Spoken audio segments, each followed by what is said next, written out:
Kejadian ini berlaku di Guangxi, China. Pada tahun 2013, ahli perniagaan bernama Tan Yu Hui menghadapi masalah. Seorang pesaing, dikenali sebagai Encik Wei, telah mengambil tindakan undang-undang terhadap syarikatnya. Peguam kepada Encik Tan memberitahu peluang dia untuk menang dalam kes saman tersebut amatlah tipis. Tan menyedari jika beliau kalah, besar kemungkinan bisnesnya akan gulung tikar kerana nilai ganti rugi yang dituntut sangat tinggi.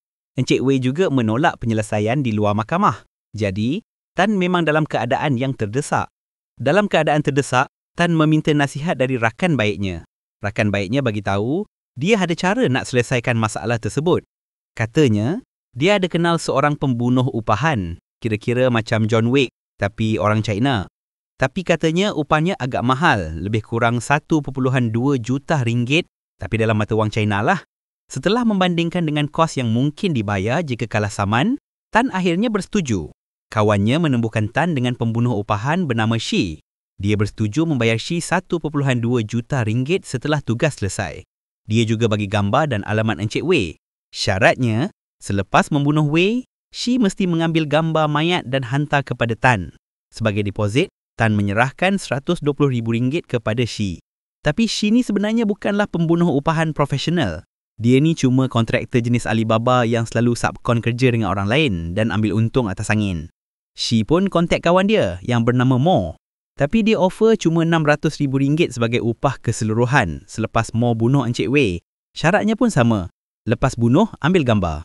Jadi RM600,000 Shi ambil sebagai untung atas angin. Macam kontraktor Alibaba yang biasa ada kat Malaysia. Mo ni pun sama. Dia subkon pula kepada Yang Kang Seng yang kemudiannya menyerahkan kepada Yang Guang Seng.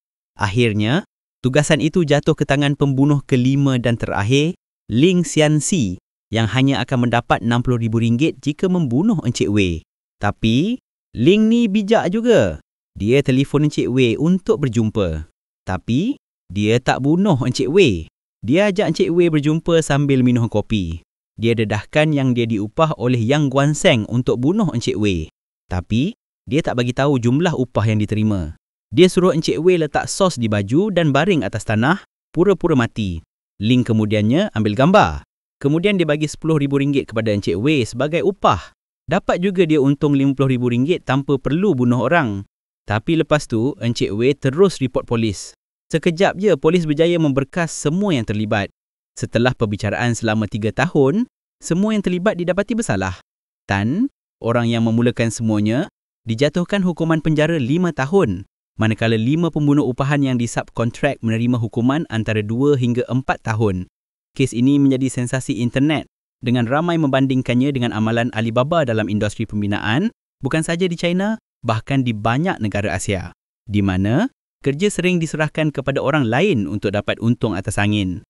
Sekian, terima kasih. Wassalam.